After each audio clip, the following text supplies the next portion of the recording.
All right. आज के lecture में हम लोग पढ़ने वाले हैं श्रोडिंगर वेव इक्वेशन। बेसिकली हम लोग यहाँ डेरिवेशन करेंगे टाइम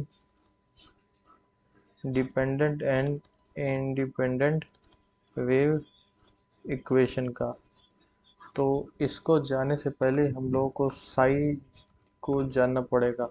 साई वेव फंक्शन होता क्या है, ठीक है। ये असल में होता क्या है, it is an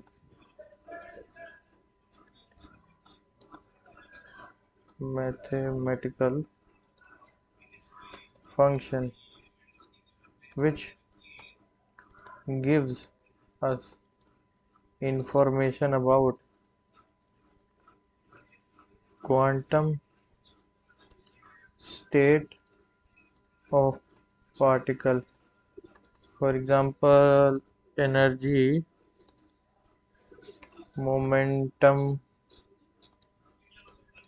position, time, etc. ठीक है। तो ये साई वेव फंक्शन हो गया। अब कुछ श्रोडिंगर वेव इक्वेशन को स्टार्ट करने से पहले साई फंक्शन की कुछ एक प्रॉपर्टीज होनी चाहिए जो कि इसको फॉलो करनी चाहिए, तभी ये वेव फंक्शन हमारा काम करेगा, ठीक है। तो वो कुछ कंडीशन इसके ऊपर लगाई है कि Sai should be single value, ठीक है।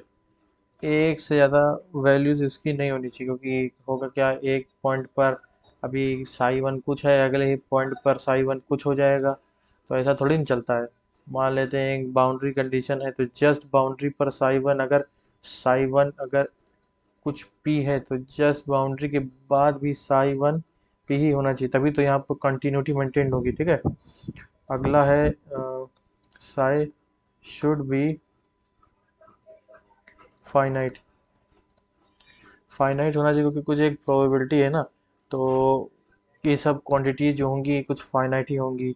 सो psi dash should B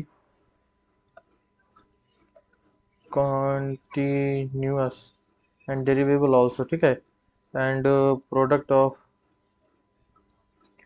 integration of product of psi times its conjugate with respect to some integration constant at d tau should be as 1.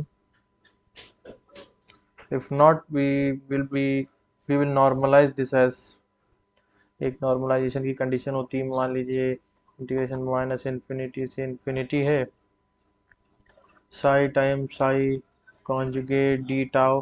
अगर कोई सी कांस्टेंट आ रहा है तो फिर हम लोग इस फंक्शन को नॉर्मलाइज कर सकते हैं,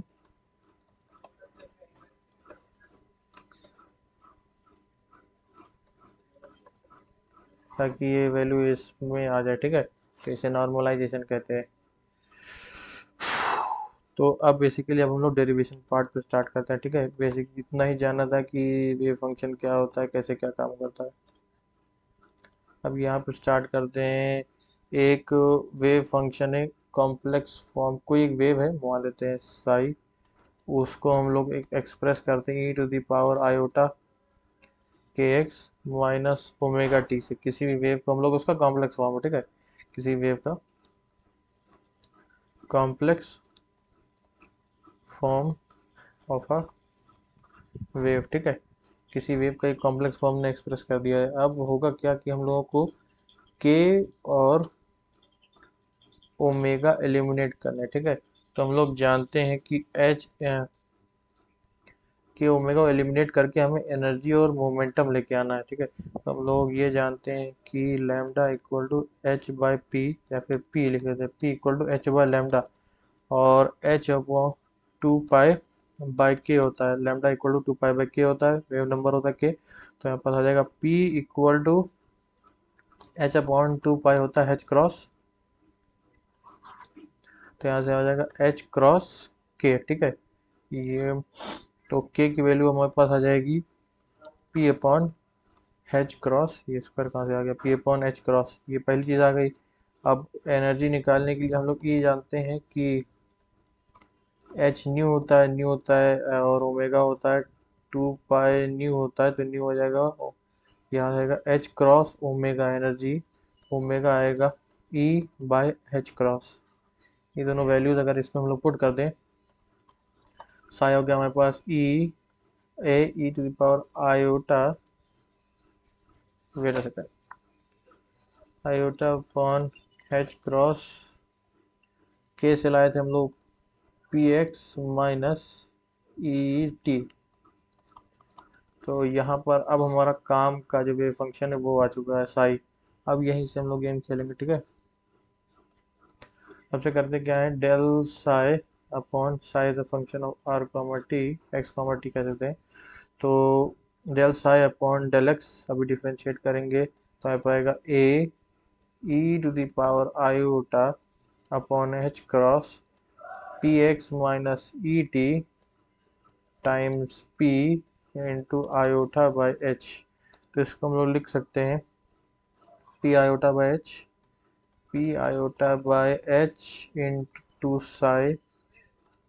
वंस अगेन अगर हम लोग डिफ्रेंशिएट मारें इसको, del square upon del x square हमारे पास आएगा minus p upon h cross का square del psi r comma t, ठीक है। ये हमारे पास पहली चीज आ गई। ये हमारे पास पहली कंडीशन आ गई, ठीक है। अब सिमिलरली हम लोग करेंगे क्या, इस चीज़ को अगर हम लोग एक बार टाइम के रिस्पेक्ट में डिफरेंशिएट मारे, del psi upon del t, तो हमारे पास आ जाएगा minus e upon h cross psi, ठीक है। अब हम लोग यहाँ पर टोटल एनर्जी फार्मूला का लिखें, टोटल एनर्जी ये होता है energy equals to kinetic energy plus sum potential energy, ठीक है। और ये करें, अब यहाँ से एक चीज़ हम लोग को करनी पड़ेगी। हम लोग जानते हैं कि k equal to p square by 2m होता है। तो यहाँ से अगर हम लोग k को निकालना चाहें तो पी स्क्वायर को पहले लिख लेते हैं, p square psi equals to minus h cross del two psi upon del x two.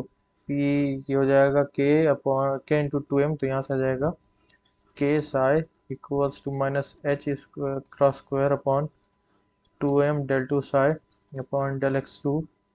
यहाँ से ये आ गया हमारे पास।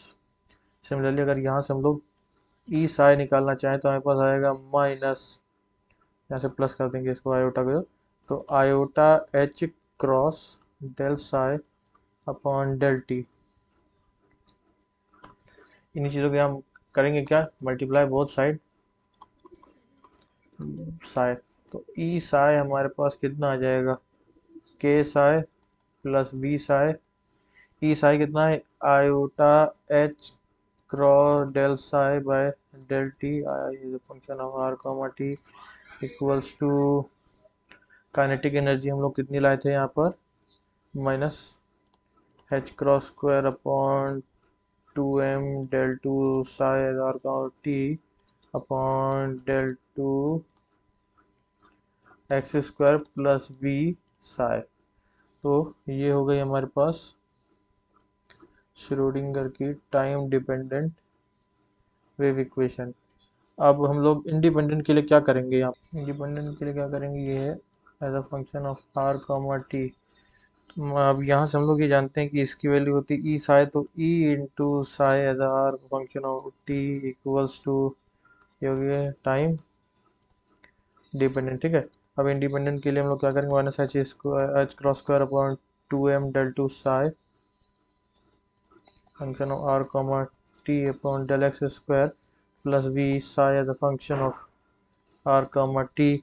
लेट अगर मान लेते हैं कि psi as a function of r comma t is product of two function psi as x into psi of t, अगर इसे हम लोग मान लें तो हमारे पास आ जाएगा। अब यहाँ पर मान लेते हैं ये फंक्शन टाइम पर डिपेंडेंट ही नहीं है, सिर्फ पोजीशन पर डिपेंड है, तो E psi as a function of x या तो आर कह देते हैं इसको, psi r times psi of t equals to minus h cross square upon 2m psi of t into del 2 psi of x r upon del 2 x square plus v times psi of t into psi of r।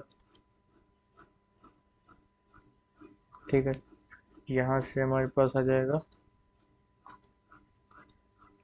e of psi as a function of r equals to minus h square upon 2m del 2 psi upon del x2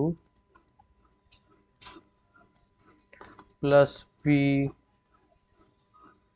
as a function of r। इसको simplify करके अगर हम लोग लिखना चाहें del 2 psi upon del x2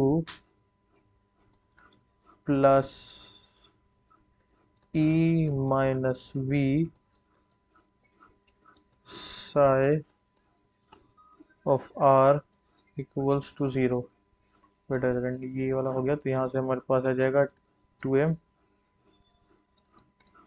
2m upon h cross का square, ये हो गया हमारे पास।